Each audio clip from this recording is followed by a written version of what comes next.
mu minsi mikiri imbere u Rwanda ruzakira umwe mu bashyitsi bakomeye ruzagira muri uyu mwaka wa 2026. iShowSpeed, umusore w'imyaka 20, azanyura mu Rwanda mu rugendo rwo kuzenguruka ibihugu 20 byo muri Afurika.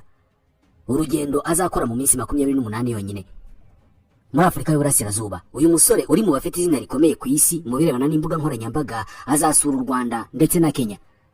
Uramutse utazi iri zina cyangwa se ukaba nta byinshi uzi kuri iShowSpeed, ntabwo byaba ari ibintu bidasanzwe cyane, kubera ko ibyo uyu musore akora ntabwo biramenyekana cyane muri Afurika. Izina byamuhaye n'abafana afite bimuha ububasha bwo kumenywa n'abantu benshi, cyane cyane nk'iyo bigeze mu kugaragaza isura y'ahantu runaka. iShowSpeed yamenyekanye akina imikino yo muri za video games ikinirwa kuri internet. Ni imikino ikinwa n'abiganjemo urubyiruko mu bihugu biteye imbere. Kumenyekana kwe byatewe n'uko yakinaga iyo mikino anerekana uko arimo kuyikina, ibi ngibi bizwi nka live stream, aho yabanje kubikorera ku rubuga rwa Twitch mbere yo kwimukira kuri YouTube.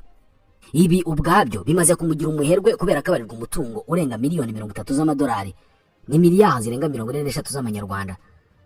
Ku myaka 20 yonyine, uyu ni umwe mu basore bakiri bato ariko bakize cyane, kandi birumvikana ibi ngibi byamubayeho mu gihe gito, kubera ko mu myaka 5 ishize uyu musore yahoranaga ibibazo na nyina mu cyumba cy'inzu yabo.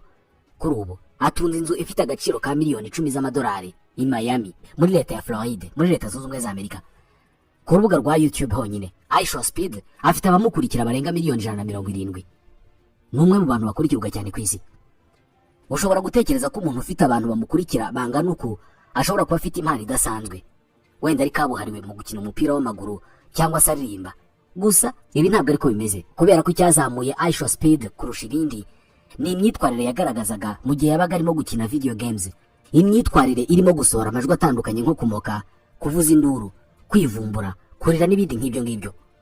Bamwe bakavuga ko Speed ari umwe mu bantu b'ibyamamare ba mbere babayeho batabikomoye ku mpano cyangwa se igikorwa cy'indashyikirwa, ahubwo akabikura mu kuba abantu gusa bishimira kumubona akora ibintu bidasanzwe nko gusohora ayo majwi navugaga mu gihe hari ikintu kimurakaje n'ibindi. Icyakora uretse kugira abantu benshi bamukurikira ku mbuga nkoranyambaga, undi mwihariko wa Speed n'ugendanye no kubakurikirwa cyane n'urubyiruko, by'umwihariko aba Gen Z. Nibura hejuru ya 45% by'abareba ibikorwa bye bafite hagati y'imyaka 18 na 24. Abana nabo bakunda cyane uyu musore kubera ko hejuru ya 35% by'abamureba ni abafite hagati y'imyaka 13 na 17 yonyine. Abari hagati y'imyaka 25 na 34 bareba uyu musore ni 15%, mu gihe abamureba bari hejuru y'imyaka 35 ari 5%. Niyo mpamvu bamwita umwami w'aba Gen Z, kubera ko bihari igice kinini cyane cy'abafana be. Kimwe mu bibazo byugarije abatuye isi by'umwihariko aba bajene ni ikijyanye n'ubushobozi bwo kumara umwanya munini abantu bareba ikintu kimwe kandi bakacyitaho, nk'uko duherutse kubivugaho mu biganiro byacu. Kuba Gen Z iki kibazo kirarushaho gukomera, gusa iyo bigeze ku bafana ba Speed ibintu birahinduka. Uyu musore akora ibiganiro birebire bishobora kumara amasaha arenga 2 kandi bikarebwa n'abiganjemo urubyiruko. Ngiyi impamvu hari abatebya bakavuga ko uyu musore we ku giti cye arimo gufasha urubyiruko guhangana n'ikibazo cyo gutakaza ubushobozi bwo kumara igihe kinini bitaye ku kintu kimwe. Uyu musore rero agiye kuza mu Rwanda, aho ashobora gukoresha ubushobozi bwe mu kurumurikira miliyoni z'abatuye isi bamukurikira. Gusa mbere yo kureba uburyo u Rwanda rushobora kumubyaza umusaruro, ubundi uyu musore yazamutse ate? Ni izihe tekinike yakoresheje zatumye agira izina rizwi mu gihe gito kandi akaba umukire udasanzwe? Ingendo ze nk'izi ku isi zose zihangwa amaso na benshi, ndetse n'ibihugu bigakora ibishoboka byose kugira ngo zigende neza. Ibi bitanga uwuhe musaruro mu buryo bufatika? By'umwihariko ni gute u Rwanda rwamubyaza umusaruro? Reka tubivugeho. Amazina ye nyakuri ni Darren Jason Watkins Jr., umusore wavutse ku itariki ya 21 y'ukwa mbere mu 2005. Yavukiye muri leta ya Ohio muri leta zunze ubumwe za Amerika. Mu buto bwe Speed yakundaga gukina umukino wa American football, ndetse ngo ibyo kuba icyamamare ku mbuga nkoranyambaga bitaza gukunda, ibyo gukina uyu mukino nibyo yari gushyiramo imbaraga. Ku myaka 11 Speed yafunguye chaîne ya YouTube, ariko ntiyayishyiraho ibiganiro. Ibintu yatangiye mu 2017. Mu ntangiriro ibiganiro bye bya mbere byarebwaga n'abantu 2 cyangwa se 3, ndetse byatangiye kurebwa na se, Darren Jason Watkins Sr. Uyu nawe ni umuhanzi, ndetse igisebo cy'umuhungu we yakunze kukibyaza inyungu. Ibyibukwa cyane ni igihe Speed yakoraga live stream cyangwa se gutambutsa ibintu runaka kuri video birimo bibako kanya, maze igitsina cye kiza kugaragara mu buryo bw'impanuka ku mbuga nkoranyambaga. Ibi byahaye Speed amenyo y'abasetsi, ariko biza kuba akaga ubwo umubyeyi we nawe yakoraga indirimbo igamije gusesereza umuhungu we ayita I show meat.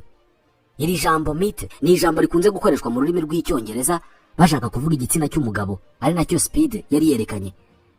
Ibi ni ibintu bitashimishije umuhungu we, ndetse Speed amusaba gusiba iyo ndirimbo, ariko ntibyagira icyo bitanga.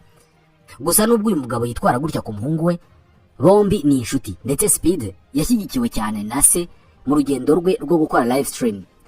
Ise wa Speed yatandukanye na nyina ubwo uyu musore yari akiri muto. Speed yagumanye na nyina, ndetse akajya akunda kumubuza gukora ibyo biganiro bitambuka ako kanya kuri video live stream, yewe n'igihe yari afite abagera kuri 3,000,000 bamukurikira. Icyo yamuburizaga ni urusaku rwe, kubera ko iyo Speed yabaga ari muri live stream yabaga arimo gusakuza cyane. Byageze ubwo nyina aza kumwirukana, Speed ajya kubana na se wanajyaga afatanya nawe mu gukora izo live stream. Hari igihe cyageze Speed ava mu byo gukora live stream kubera ko yabonaga abantu bake cyane adashobora kwinjiza amafaranga yamutunga. Ibi byatumye ahagarika ibi bintu, yinjira mu byo kugerageza amahirwe akina American football. Icyakora mu gihe yari yarabiretse, kera kabaye hari umuhungu w'inshuti ye wari warakomeje ibyo gukora izo live stream, ari nawe waje kumusaba ko yabikomeza. Uyu muhungu yari atangiye gutera imbere, bituma Speed yongera kubona ko bya bintu bishoboka ko yakongera kubigarukamo. Uyu musore w'inshuti ye wamugiriye inama yaje guhagarika ibyo gukora live stream ku giti cye, ahubwo ajya gufatanya na Speed. Bombi batangiye kwigira hamwe uburyo bwo kwagura ibikorwa bya Speed, bagakora ibintu mu buryo butandukanye n'ubwo ari busanzweho. Icya mbere Speed yashyizemo imbaraga no guhindura uburyo akora ibintu. Aho gukora live stream atuje, yatangiye kujya akora izo live stream arimo gusakuza cyane. Atangira no kuzana agashya ko kumoka mu gihe habayeho ikintu atishimiye. Gahoro gahoro ibi bintu byagiye bikurura abantu bikabashimisha, bakarushaho kumureba. Mu myaka ya 2020 mu bihe bya COVID-19, miliyoni z'abantu zatangiye kumuhanga amaso. Mu 2021 Speed yaratangiye gukorana n'abandi bakora live stream nka Adin n'abandi bakomeye. Aha kandi naho yigiye amayeri yo kujya afata ibiganiro yakoze by'amasaha menshi akabikatamo video nto akabishyira kuri YouTube. Ibi biganiro byararebwaga cyane, ariko bikarangira hari n'abandi babifashe bakabishyira ku zindi mbuga nkoranyambaga, cyane cyane nka TikTok na Instagram. Hose bikarebwa na za miliyoni nyinshi z'abantu. Ibi ni bimwe bizwi nka clip farming, uburyo bwo gufata agace k'ingenzi mu kiganiro ukagakwirakwiza ku mbuga nkoranyambaga kugira ngo gakurure abantu benshi. Abamubonaga muri ibyo biganiro bahitaga bagira ubushake bwo kujya kumureba kuri chaîne ze za YouTube. Birangira izina rye ritangiye kumenyekana mu buryo bufatika. Hagati aho mu gihe ibi byose byari birimo kuba, inzozi z'uyu musore muto nazo zari zirimo kwaguka. Zirenga gusa kuba inzozi zo kumenyekana ku izina rye muri Amerika, ahubwo izina rye rikamamara ku rwego mpuzamahanga. Ibi byatumye atangira kujya hirya no hino ku isi. Mu 2023 yahereye mu Burayi, aho urugendo rwamuhaye kwamamara cyane ku mugabane w'Uburayi. Mu 2024 yagiye muri Aziya yo mu majyepfo, azenguruka mu bihugu birimo n'Ubushinwa, aho yakunzwe cyane. Uru rugendo rwe mu Bushinwa rwatumye abanyamerika benshi babona ibikorwa byinshi by'iterambere ry'Ubushinwa batari bazi. Byageze ubwo na guverinoma y'Ubushinwa nyirizina ivuga ko uruzinduko rwa Speed muri icyo gihugu rwagize uruhare mu gukomeza kubanisha neza ibihugu byombi. Ubwo yari muri Malaysia, Speed yakoze amateka yo gukora live stream ya mbere aho abantu barenga miliyoni bayirebye irimo kuba ako kanya. Hagati aho umupira w'amaguru ni urundi rwego Speed yabonagamo amahirwe yo kwagura ibikorwa bye. Aha niho yatangiye kugaragaza uburyo akunda cyane Cristiano Ronaldo kurusha Lionel Messi. Aba bakinnyi bombi bafite abafana bakunze guhangana bibaza ufite ubushobozi kurusha undi. Izi mpaka zatumye Speed avugwa cyane mu birebana n'umupira w'amaguru, ndetse bibagashya ubwo yahuraga na Cristiano Ronaldo ubwo Portugal yari maze gukina na Bosnia Herzegovina. Uyu musore kandi yatangiye kugaragara mu kibuga arimo gukina, byose birushaho kumenyekanisha izina rye. Umupira w'amaguru niwo mukino ukunzwe cyane ku isi, ari nayo mpamvu ubwo Speed yatangiraga kwisanisha n'abakunzi bawo byatumye arushaho gukundwa cyane. Ubu rero uyu musore ari muri Afurika, umugabane utuyeho abantu bafite uruhu rwirabura nk'urwe. Kimwe mu byahise bigaragara ni uburyo Speed yakiriwe muri Afurika kuva muri Angola na Afurika y'Epfo aho yatangiriye. Kimwe mu byatunguranye akigera muri Afurika ni uburyo yakiriwe. Benshi mu birabura bamwakiranye urugwiro ndetse bagaragaza ko bamwubashye cyane. Ibi bitandukanye n'igihe yari mu Burayi, ubwo bamwe mu banyaburayi bamukoreraga ibikorwa by'irondaruhu. Ibi bikorwa kandi yahuye nabyo ubwo yari mu bihugu birimo Ubushinwa. Bamwe bakunze kumwita umwirabura ugomba gukora ibishimisha abazungu, ikintu atakunze kwakira neza. Ibi kandi ni nako bigenda mu bitekerezo cyangwa se commentaire zishyirwa kuri videwo ze, aho bamwe bakundaga kumubwira amagambo arimo irondaruhu.